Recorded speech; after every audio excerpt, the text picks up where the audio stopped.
Assalamualaikum warahmatullahi wabarakatuh. Innal hamdalillah nahmaduhu wa nasta'inuhu wa nastaghfiruh wa natubu ilayhi wa na'udzu billahi min shururi anfusina wa sayyiati a'malina. Man yahdihillahu fala mudilla lahu wa man yudlil fala hadiya lahu.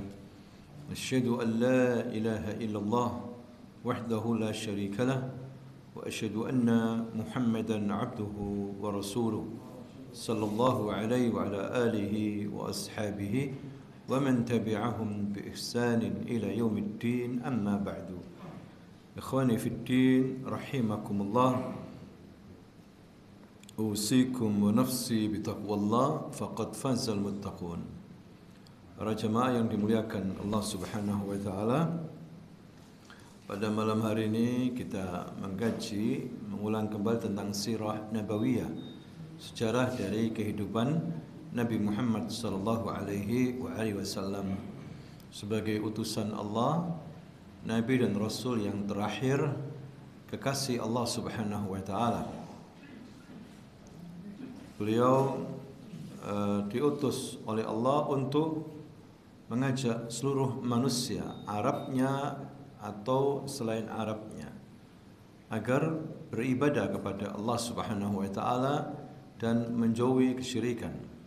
Mengajarkan tentang Al-Qur'an yang berisi mengajak kepada keimanan kepada Allah Subhanahu wa taala dan berbuat baik, menjauhi hal-hal yang mengandung dosa dan maksiat, sehingga manusia bisa bahagia di dunia maupun di akhirat. Beliau juga sebagai uswah hasanah, suri teladan yang baik bagi seluruh umat manusia. Diutusnya beliau sebagai rahmatan lil alamin, sebagaimana Allah Subhanahu wa taala berfirman, "Wa ma arsalnaka illa rahmatan lil alamin." Kehidupan beliau syarat dengan motivasi tinggi, ya, semangat yang tinggi dalam bekerja dan beramal saleh. Ya, tidak ada hal-hal yang sia-sia dalam kehidupan Nabi Muhammad sallallahu alaihi wasallam. Begitu juga Nabi Muhammad dijadikan sebagai barometer dalam hal kebaikan maupun keburukan. Artinya kebaikan adalah hal-hal yang dinilai oleh Nabi baik, keburukan adalah hal-hal yang dinilai oleh Nabi buruk, maka itulah keburukan. Hadirin sekalian. Namun tidak semua orang mau mempelajari sirah nabawiyah. Ada yang kuat dan banyak tahu tentang sirah nabawiyah. Mereka inilah orang-orang yang berbahagia. Ada orang pertengahan, ada orang yang tidak mau tahu tentang sirah nabawiyah. Maka dia akan rugi, hadirin sekalian. Karena termasuk bentuk pertanyaan di kubur. Ketika orang itu mati dan dikembalikan rohnya kepadanya, ditanya yang disebut dengan fitnah kubur. Di antara pertanyaan adalah man nabiyuka, siapa nabimu? Ada 3 pertanyaan. Yang pertama, man rabbuka, siapa Tuhanmu? Dan yang kedua, man nabiyuk, dan siapa nabimu? Dan wa ma dinuka, dan apa agamamu? Kalau dia bisa menjawab 3 pertanyaan ini, maka dia mendapatkan nikmat kubur. Sebaliknya, kalau dia tidak bisa menjawab pertanyaan ini, maka dia akan mendapatkan siksa kubur. Hadirin sekalian, ya, Nabi sallallahu alaihi wasallam dilahirkan pada hari Senin pada bulan Rabiul Awal, tahun gajah. Ya, ini sepakat para ulama bahwa Nabi Muhammad dilahirkan di hari Senin, sebagaimana dalam hadis yang sahih riwayat Muslim, ketika Nabi ditanya masalah puasa hari Senin, maka Nabi menjawab, faqala dzaka yauma wulidtu fi, itulah hari yang aku dilahirkan. Ya, tidak ada khilaf di antara para ulama bahwa Nabi dilahirkan hari Senin di dalam kota Mekah sendiri. Ya, sebagaimana Allah Subhanahu wa taala berfirman, la uqsimu bihadzal balad wa anta hillum bihadzal balad. Allah bersumpah tentang kota Mekah, dan Nabi lahir tinggal di dalam kota Mekah. Nabi juga dikenal, hadirin sekalian, memiliki sebaik-baik nasab. Ya, penting seorang tokoh mempunyai nasab yang tinggi, maka dia lebih berhak dihargai, dihormati. Beda dengan orang yang keturunannya enggak jelas. Dia akan menjadi cemoohan manusia. Walaupun dia tokoh tapi keturunannya enggak jelas. Ya, keturunannya bukan seorang tokoh, bahkan orang-orang yang telah berbuat kriminal. Ya, kasihan nanti dia dicela kalau dia menjadi tokoh. Kalau Nabi Muhammad sallallahu alaihi wasallam dikatakan huwa khairu ahli ardi nasaban al-itlaq. Dia orang yang paling tinggi nasabnya di penduduk bumi ini. Muhammad bin Abdullah bin Abdul Muttalib bin Hashim bin Abdi Manaf bin Qusay bin Qilab bin Murrah. Ya, makanya Abu Sufyan, musuh besarnya saat itu, tidak bisa mencari aib dari si nasabnya. Ketika waktu itu ditanya oleh Raja Heraklius, Raja Romawi, ya bagaimana orang ini yang aku nabi ini, maksudnya Nabi Muhammad sallallahu alaihi wasallam, bagaimana nasabnya, ya kedudukannya di mata masyarakatmu? Maka dia mengatakan faqala huwa fina dzu nasab. Ya, dia di sisi kami memiliki nasab yang tinggi. Ya, seperti itu. Maka Raja Heraklius mengatakan, dan begitulah Nabi seharusnya dari nasab yang tinggi. Ya, dia mengakui hadirin sekalian tentang nasab Nabi Muhammad sallallahu alaihi wasallam. Pertanyaannya, kenapa harus memiliki nasab yang tinggi?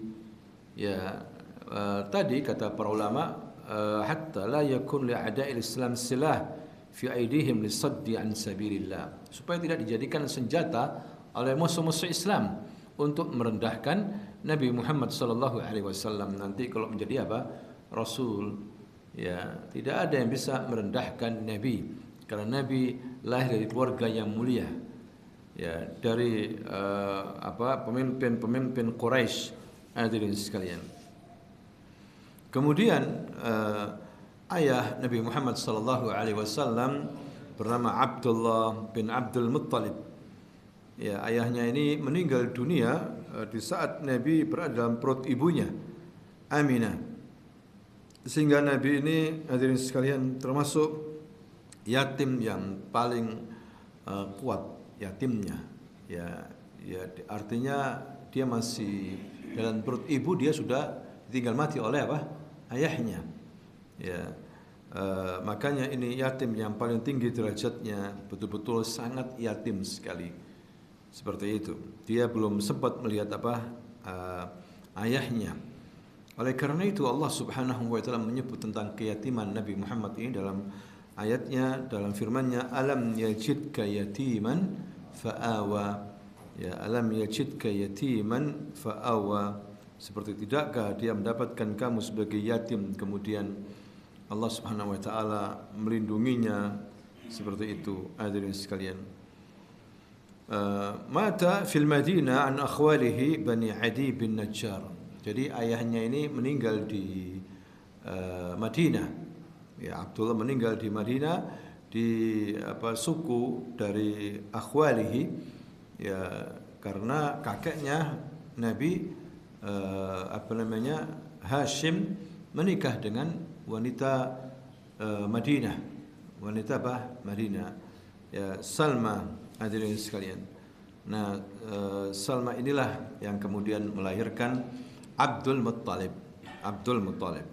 Maka ada kaitan di sini suku Bani Najjar dengan Nabi sallallahu alaihi wasallam. Makanya ketika Nabi hijrah, ketika sampai di Madinah, Nabi dikawal langsung oleh ratusan orang dari Bani Najjar. Ya, ada sekitar 400 orang dengan memakai pedang lengkap senjata, itu mengawal Nabi sampai ke Madinah. Ya, karena Bani Najjar termasuk min akhwalin Nabi, dari paman-pamannya, bibi-bibinya Nabi Muhammad sallallahu alaihi wasallam. Kemudian disebutkan, hadirin sekalian, beberapa nama-nama Nabi. Ya, qala Rasulullah sallallahu alaihi wasallam dalam hadis muttafaq alaih, ya, inna li asma, sesungguhnya aku ini memiliki nama. Ya, ana Muhammad, ya termasuk nama utamanya Muhammad. Ana Ahmad, ya ana Ahmad. Wa ana Mahi, aku juga memiliki nama Mahi. maksudnya alladzi yamhullahu bi al-kufr, yang dimana Allah menghapus ya dengan perantaraku kekafiran. Ya, mahi, ia menghapus kekafiran.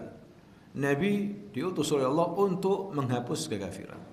Allah enggak ridha dengan kekufuran. Wala yarda bi ibadihi al-kufur. Allah enggak ridha dengan hamba-hambanya yang berbuat apa? Kufur. Ya, kufur termasuk menghilangkan iman secara total pada seorang hamba. Ya, jika dia kufur, maka hilanglah. Dimaksud ini kufur akbar. Kufur akbar karena ada kufur asghar. Ya, membunuh termasuk kufur, tapi kufur apa? Asghar. Ya, kemudian meratap ya dengan kematian orang-orang dicintai, meratap, dia menyobek-nyobek bajunya, kemudian mengacak-acak rambutnya, teriak-teriak. Ini namanya niyahah. Ini disebut dengan kufur, kekafiran. Ya, tapi bukan kufur akbar, tapi kufur apa? Asghar. Yang dimaksud ini kufur akbar, yang menghilangkan keimanan, hadirin sekalian. Kemudian nama lain Nabi adalah An-Al-Hashir. An-Al-Hashir, Al-Hashir alladzi yukhsarun nas ala qadamai. Nanti maksudnya hasir nanti yang mengumpulkan. Karena Nabi akan mengumpulkan manusia dengan perintah dari Allah itu di bawah kaki Nabi. Wa ana al-aqib, nama lainnya al-aqib. Al-aqib alladzi la nabiyya ba'dah, yang tidak ada nabi setelahnya. Penutup maksudnya, penutup dari kenabian. Kalau ada orang mengaku nabi, rasul, maka dia dajjal, pendusta, hadirin sekalian. Ngaku saya dapat wahyu lagi, ngaku saya dapat ilham dari Allah. Kenabian, la, dia dajjal. Ya, karena setelah Nabi meninggal banyak orang-orang yang ngaku nabi.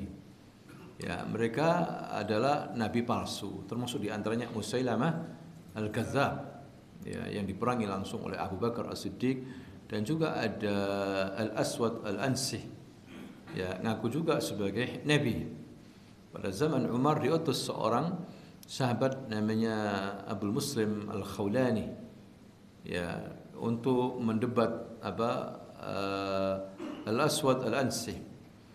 Ya, dia ditanya, apakah kamu bersaksi bahwa Muhammad Rasul? Naam, ana asyhadu bi anna Muhammadan Rasulullah. Apakah kamu bersaksi aku juga Rasulullah? La asma, aku tidak mendengar ini. Apakah kamu menyaksikan aku ini Rasulullah? Saya enggak pernah dengar ini. Pura-pura enggak dengar dia. Dan pura-pura bodoh. Langsung dikumpulkan kayu bakar, banyak dibakar hidup-hidup. Tapi subhanallah, api itu sudah selesai, dia enggak terbakar sama sekali. Ya, dia pulang disambut sama Amirul Mukminin Umar bin Khattab, ya, dirangkul, dipuji. Ya, baru kali ini ada umatnya Nabi Muhammad seperti Nabi Ibrahim, dibakar hidup-hidup tapi enggak mati. Hadirin sekalian, luar biasa sekali karena imannya, keyakinannya, ya, sehingga dibantu oleh Allah Subhanahu wa taala. Kemudian dan yang paling terkenal nama Ahmad atau Muhammad. Ya, disebutkan di dalam Al-Qur'an nama Muhammad 4 kali. Ya, pertama dalam surah Ali Imran ayat 144, kemudian yang kedua surah Al-Ahzab ayat 40, dan yang kedua surah Muhammad ayat 2, dan yang terakhir surah Al-Fatah ayat 29.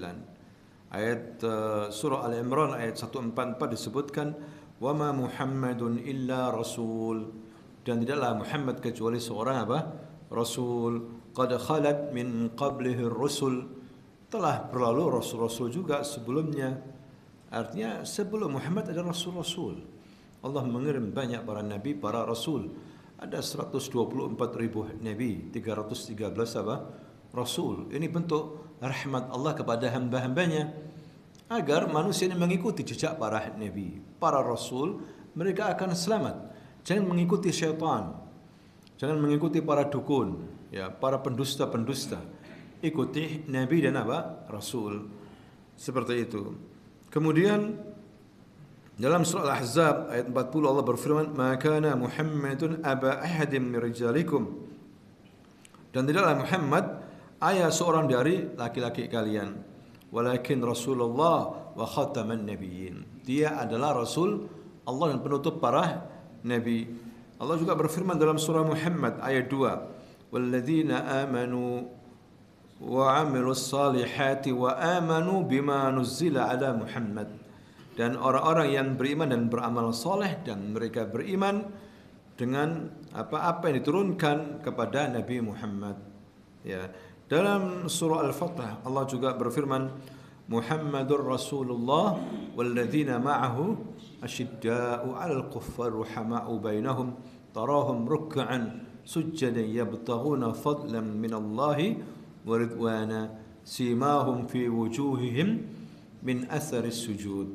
Muhammad Rasulullah walladzina ma'ahu asyidda'u 'alal kuffar. Orang-orang yang bersama Muhammad, yakni ashabu, sahabat-sahabatnya, keras tegas sama orang kafir. Waruhama bainahum, dan lemah lembut sama orang-orang muslimin, kaum mukminin. Bukan sebaliknya, ya sangat lunak, sangat sayang sama orang kafir sampai keras sama orang Islam. Ya, itu bukan akhlak yang baik, hadirin sekalian. Seharusnya orang beriman itu keras tegas sama orang apa? Kafir, dan lemah lembut sama orang yang beriman. Itu ciri-ciri sahabat-sahabat Nabi.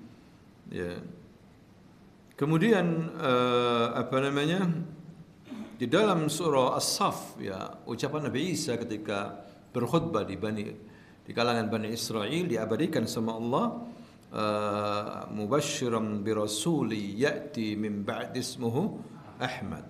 Dia adalah Nabi Isa memberikan kabar gembira bahwa akan datang seorang rasul, ya, setelahku, ya, namanya adalah apa? Ahmad, Muhammad, ya, sama artinya terpuji, yang dipuji, karena dipuji oleh yang di langit dan dipuji yang ada di bumi. Itu Nabi Muhammad sallallahu alaihi wasallam. Kemudian kata Nabi, pertama kali hal yang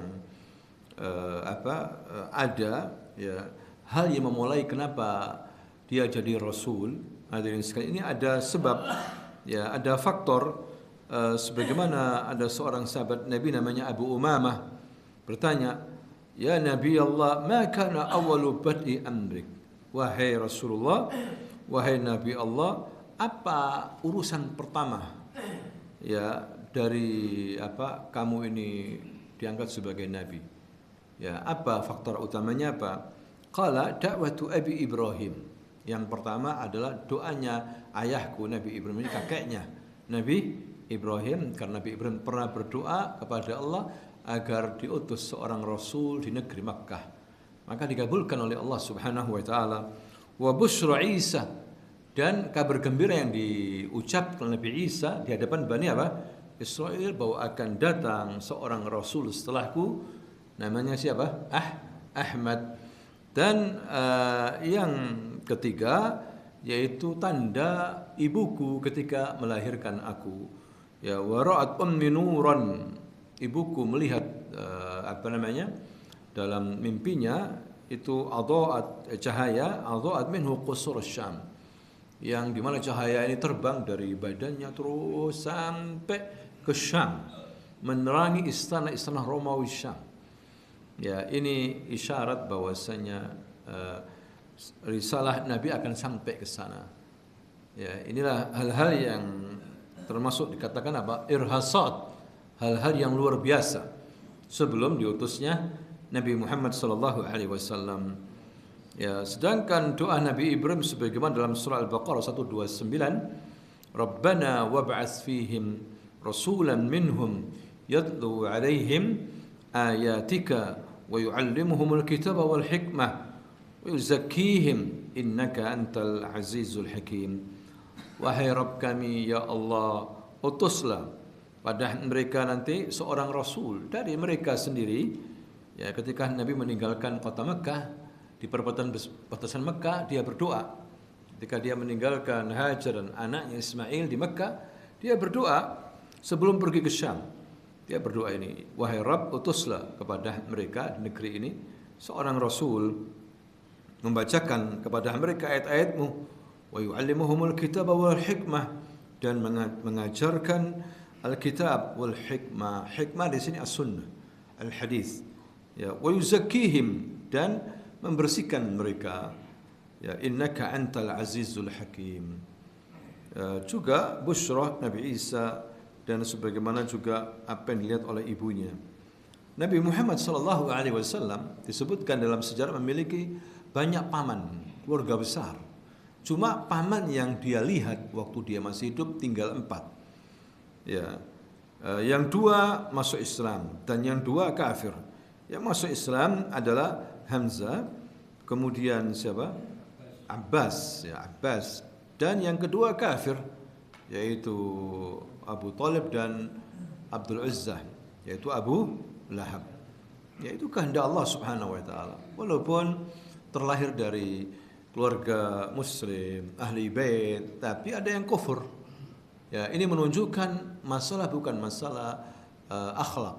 Masalah adalah masalah iman. Masalah apa? Iman itu paling penting, hadirin sekalian. Bisa jadi seorang tinggal di keluarga muslim, tapi kalau enggak beriman la yanfa, tidak bermanfaat. Siapa? Istrinya Nabi Lut. Istrinya Nabi apa? Lut. Padahal dia tinggal di rumah muslim, bahkan suaminya seorang apa? Nabi. Ya, ketika itu awalnya Nabi Ibrahim di Syam, di Palestina, kedatangan 3 tamu. Tamu tanpa diundang. Ya. Nabi Ibrahim suka sama tamu. Yukrimud dhaif, luar biasa. Ikram dhaif min akhlaqil anbiya. Akhlaknya para nabi menghargai tamu. Hadirin sekalian, ini harus ada pada umat Islam. Man kana yu'minu billahi wal yawmil akhir falyukrim dhaifahu. Ya, barang siapa yang beriman, kalau dia beriman pada Allah dan hari akhir, hendaklah dia menghormati apa? Tamunya. Kalau dia enggak menghormati tamu, wallahi la yu'min, tidak beriman. Ada tamu enggak dihormati, la yu'min, tidak beriman. Terus kafir dia? Lah, dia turun menjadi apa? Muslim. Karena muslim itu imannya berkurang. Tidak bisa dikafirkan, tapi dia turun imannya menjadi apa? Muslim. Paham ya? Setiap orang mukmin berbuat maksiat turun derajatnya menjadi apa? Muslim. Ya, sebagaimana orang mukmin berzina, wallahi la yu'min, katanya. Tidak beriman. Ya, tapi bukan dikafirkan, tapi dia apa? Muslim. Muslim, yakni kurang imannya. La yazni zani hina yazni wa huwa mu'min. Ketika orang itu berzina, tidak bisa dikatakan mukmin dia. Tapi apakah dia dikafirkan? La, dia apa? Muslim. Dia masih apa? Muslim. Ya, tapi ada kekafiran yang sampai menghilangkan iman secara keseluruhan. Bukan muslim lagi. Apa itu? Ketika dia berbuat syirik akbar. Syirik apa? Akbar, nifaqul akbar. Ada nifaq asghar, nifaq apa? Akbar. Nifaq akbar itu orang dalam hatinya yang benci sama Islam, enggak suka sama Allah, enggak suka sama Islam, enggak suka sama hukum Allah. Cuma dia pura-pura di hadapan manusia baik, Islamnya bagus, bergaul sama umat Islam. Tapi dalam hatinya sebetulnya apa? Membenci, sebagaimana yang terjadi pada zaman Nabi. Orang-orang munafiqin, ya, yudhiruna al-Islam wa yubtinuna al-kufr, ya, menampakkan keislaman fil zahir dan menyembunyikan kekufuran dalam hati mereka. Ya, makanya munafiqin di zaman Nabi kufar, orang-orang apa? Kafir, hadirin sekalian. Tapi ada nifaq asghar, nifaq apa? Kecil, ya, belum dikafirkan, tapi ada pada dia sifat munafik. Idza haddatsa kadzib. Ya, tanda-tanda orang munafik itu ada 3 kata Nabi. Kalau dia berbicara suka apa? Dusta. Dusta dzanbun azim, dosa besar. Kabira minal kabair. Maksud dosa besar, bukan termasuk dosa kecil, dosa itu. Dusta itu. Orang suka harat, ngomongnya harat aja. Kalau bahasa kita harat. Ya, hati-hati ini dosa. Wa idza wa'ada akhlaf, dan apabila dia berjanji enggak ditepati. Wa idza tumina khan, kalau dikasih pekerjaan, dikasih amanah, khianat. korupsi, hati-hati. Hadirin sekalian, ini termasuk tanda orang munafik. Walaupun dia ngaku iman, nggak beriman. Cuma dia turun menjadi muslim karena dia berbuat dosa, tapi belum sampai dikafirkan. Belum sampai dikafirkan. Kembali lagi kepada orang yang kafir, hatinya tidak beriman, walaupun tinggal bersama Nabi, walaupun keluarga Nabi la yanfa. Nasab tidak bisa membantu di hari kiamat. Kalau nggak diikuti dengan amal saleh, nggak diikuti dengan iman, tidak bisa membantu. Anak ahli bait, tapi nggak pernah sholat, berbuat syirik, hada la yanfa ahli bait. Hadirin sekalian. Ya, sebagaimana Abu Talib tidak bermanfaat. Ya, dia berbuat baik nggak bermanfaat karena tidak beriman, tidak mau mengucapkan la ilaha illallah, seperti itu. Ini takdir Allah Subhanahu wa taala, hadirin sekalian. Sedangkan Abu Lahab ini paman yang khabis, ya, paman yang khabis, yang buruk, suka mencelah Nabi. Begitu juga istrinya. Maka awal surah, termasuk awal-awal surah di Makkah, surah Al-Lahab. Tabbat yada Abi Lahab wa tab. Celakalah kedua tangan Abi Lahab, sungguh dia celaka. Ma aghna anhu maluhu wa ma kasab. Tidak ada manfaatnya apa yang dia kumpulkan dari hartanya. Tidak ada nilainya walaupun dia khair. Kalau enggak ada iman, la qimata lahu indallah. Tidak ada nilainya. Wala makana, tidak ada kedudukannya di sisi Allah Subhanahu wa taala.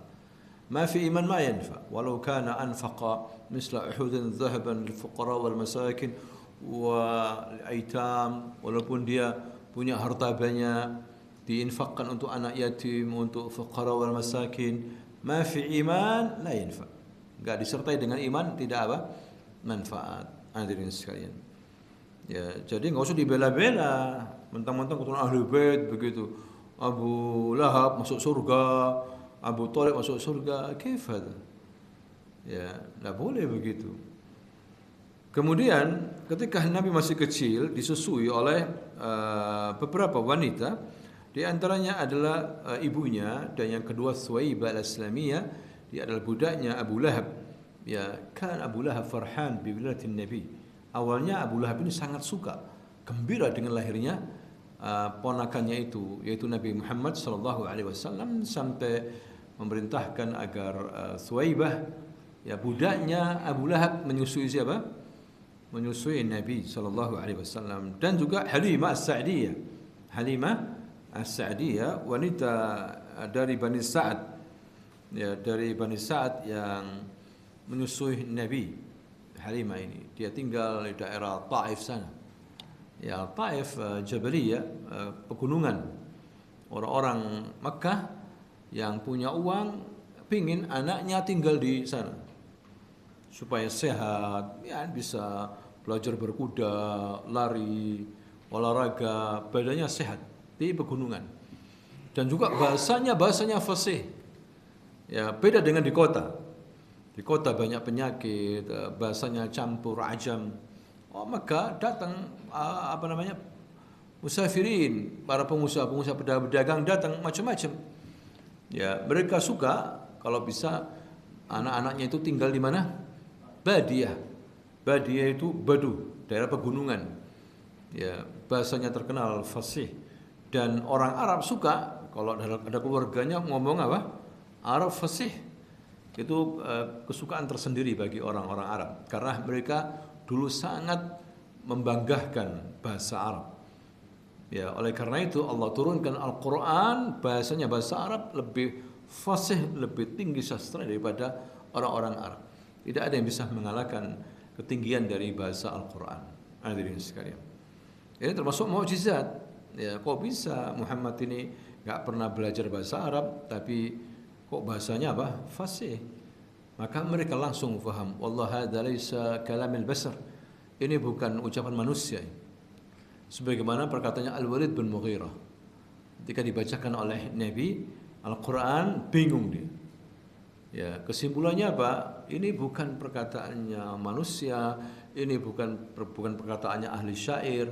Wallahi aku tahu semuanya, ahli syair, sastranya gimana, prosanya, puisinya aku paham. Ini lebih daripada itu. Itu kesimpulannya Al-Walid bin Mughirah. Tapi nggak ada iman, nggak manfaat pengakuan.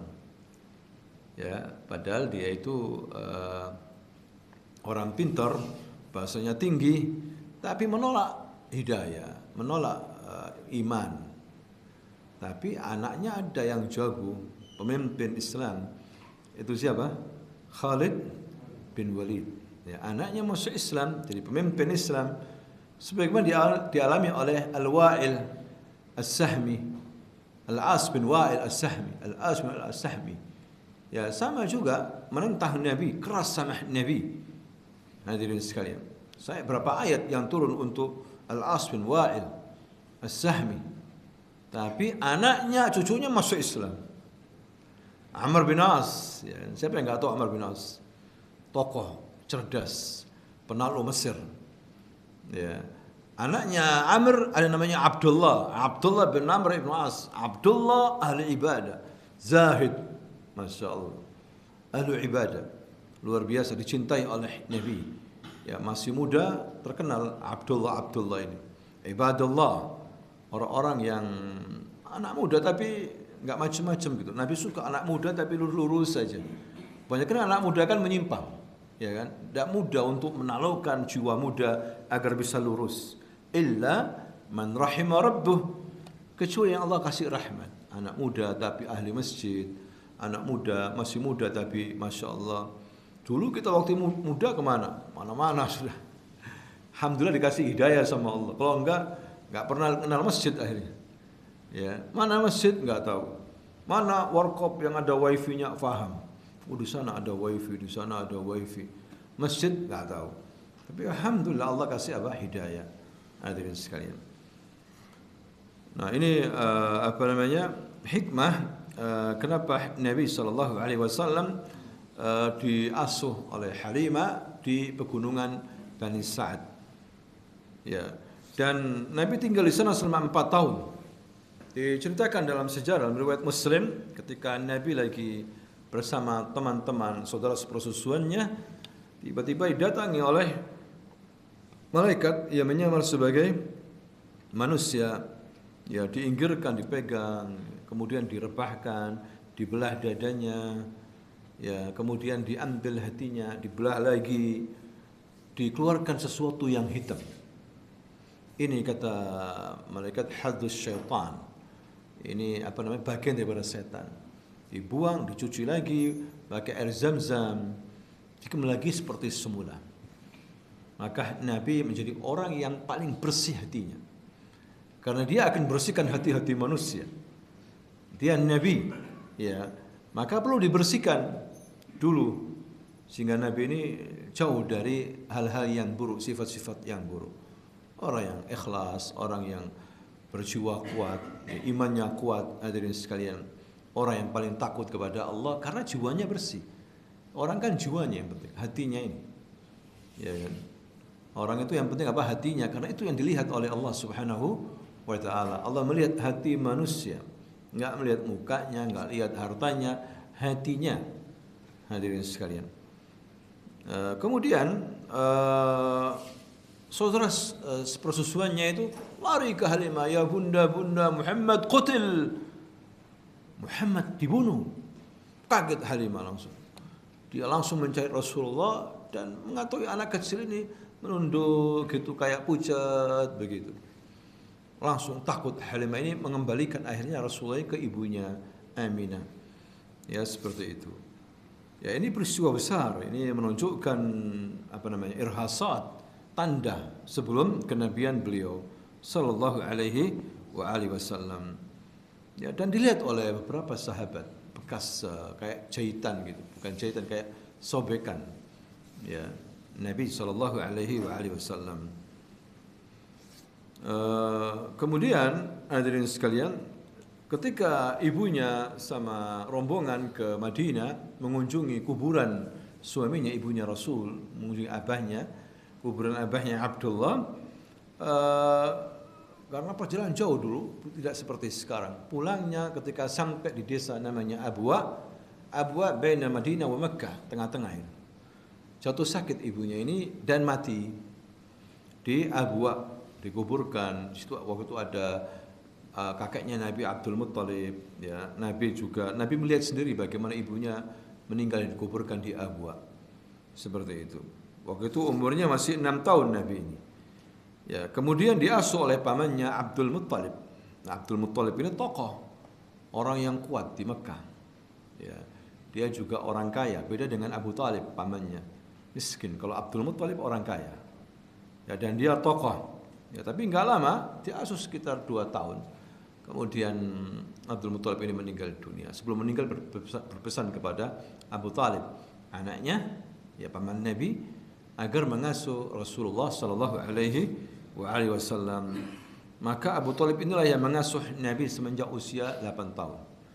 Ya, dan Abu Talib inilah yang mengajak Nabi masih kecil berdagang ke Syam. Hadirin sekalian, berdagang apa? Ke Syam. Ya, orang Quraisy suka berdagang. Orang Quraisy suka apa? Berdagang. Ya, orang-orang yang pandai. Seperti itu. Kalau musim panas ke Syam, kalau musim dingin ke Habasyah, ke Ethiopia, Afrika, ke Yaman, ya seperti itu, hadirin sekalian. Nah, ada peristiwa disebutkan dalam riwayat Tirmidzi ketika rombongan Abu Thalib bersama pedagang Arab ini mengajak Rasulullah ke Syam, di daerah Busra, daerah Suriah, ada gereja besar begitu, ada seorang rahib pendeta. Ya, jarang pendeta ini keluar begitu melihat orang-orang Arab. Kalian lihat dari jendela. Kali ini dia ada sesuatu yang aneh. Dia melihat tertuju pada anak kecil ini, umur 12 tahun, Muhammad ini. Dilihat. Langsung dia ngomong, "Ya jemaah, wahai orang-orang Arab, nanti malam saya undang kalian makan. Ta'al, kita makan bersama." Enggak seperti biasanya. Ya, ketika mereka kumpul udah jamuan makan, anak kecil ini enggak ada. Ada sesuatu di antara kalian yang kurang berarti. Nah, kita sudah semua ada di sini. Enggak, ada anak kecil yang enggak ikut. Yang aku lihat tadi. Oh enggak, dia enggak mau. Enggak mau kumpul sama kita-kita ini. Dia anak yatim. Enggak, saya pengen kenalan sama anak ini. Padahal ngundangnya niat pengen apa? Tahu anak ini. Kok enggak ada? Dia kaget. Makanya mulai dipanggil Rasulullah lagi di luar begitu. Dipanggil, kemudian dilihat, diraba, ada benjolan di sini. Diraba, dilihat. Kemudian Al-Buhaira atau Buhaira, pendeta Nasrani ini mengatakan, siapa yang bawa anak ini? Kata Abu Talib, ana. Anta walidu, kamu ayahnya? Naam. Lah, jangan dusta, la takdzib. Ya, jangan dusta kamu. Ya, aku bukan ayahnya, tapi saudara ayahnya. Ayahnya ini sudah meninggal, dia yatim Quraisy. Betul, ya, betul firasatku. Tahu kamu siapa dia ini anak ini? Dia cikal bakal Nabi. Dia cikal bakal Nabi. Ya, aku melihat tanda-tandanya banyak. Mulai tadi siang saya lihat, ya, dia dinaungi oleh awan khusus untuk dia. Ya, ada beberapa pohon tunduk sama dia. Ada sesuatu yang aneh. Dan itu ada ciri-ciri di kitab kita. Di kitab ahli kitab ada ciri-ciri dia seorang nabi, dan sekarang ini saatnya nabi ini muncul. Aku khawatir kalau anak ini temui sama orang Yahudi, habis anak ini dibunuh. Orang Yahudi lagi mencari-cari ini nabi, lagi menunggu-nunggu. Kalau mereka tahu ciri-cirinya ada pada anak ini dan dia bukan dari Bani Israel, dibunuh anak ini. Mereka terkenal dengan apa? Qatratul Anbiya, pembunuh para nabi. Bayangkan, itu orang Yahudi dari dulu jahat. Ya, lebih baik kamu bawa pulang aja secepatnya. Ini fitnah besar ini. Hadal walad lahu syan. Ini anak punya garis besar nanti dalam kisahnya. Dia Nabi. Langsung Abu Thalib ini cepat-cepat bawa pulang, enggak ikut lama di Syam. Hadirin sekalian.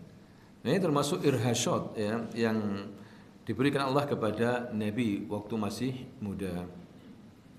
Seperti itu. Nabi SAW sebelum menjadi Nabi, waktu remaja, dia bekerja. Layaknya anak-anak muda dia bekerja. Cuma bekerjanya dia memilih memelihara kambing orang. Dia dapat uang receh di situ. tidak banyak, tapi dia bekerja. Sebagaimana Nabi sallallahu alaihi wasallam bersabda dalam hadis riwayat Bukhari, "Ma min nabiyyin illa wa qad ra'al ghanam." Tidak ada seorang nabi pun kecuali dia pasti pernah memelihara apa? Kambing. Wa qalu wa anta ya Rasulullah, apakah kamu juga? Qala na'am. Wa ana kuntu ar'aha ala qararid li ahli Makkah. Aku juga dulu memelihara kambing punyanya orang Mekah dengan mengambil beberapa faedah uang, tidak banyak seperti itu. Ya, ini menunjukkan kambing barokah, lebih barokah daripada yang lainnya. Dan Nabi suka kambing, hadirin sekalian. Dan Nabi juga bersabda tentang kambing, kalau kamu di kandang kambing, silakan kamu sholat, boleh sholat. Di situ ada malaikat, ada apa? Malaikat. Tapi kamu jangan sholat di kandangnya onta, karena di situ ada jin. Di situ ada apa? Jin. Wallahu alam. Ya, itu yang disabdakan oleh Nabi tentang apa? Kambing, hadirin sekalian. Apa hikmah di antara pekerjaan Nabi menjadi pemelihara kambing? Hikmah, hadirin sekalian, menunjukkan bahwa Nabi sallallahu alaihi wasallam mengembala kambing ini karena nanti akan jadi nabi, dia akan mengembala manusia, mengembala raja-raja. Ya. Bukan seperti yang dituduhkan oleh orang Nasoro. Orang Nasoro itu orang yang paling benar. Ya, orang yang nanti masuk surga. Kalau kita dianggap domba-domba sesat kan. Yang enggak ada yang meliharanya. Ya. Itulah pernyataan mereka.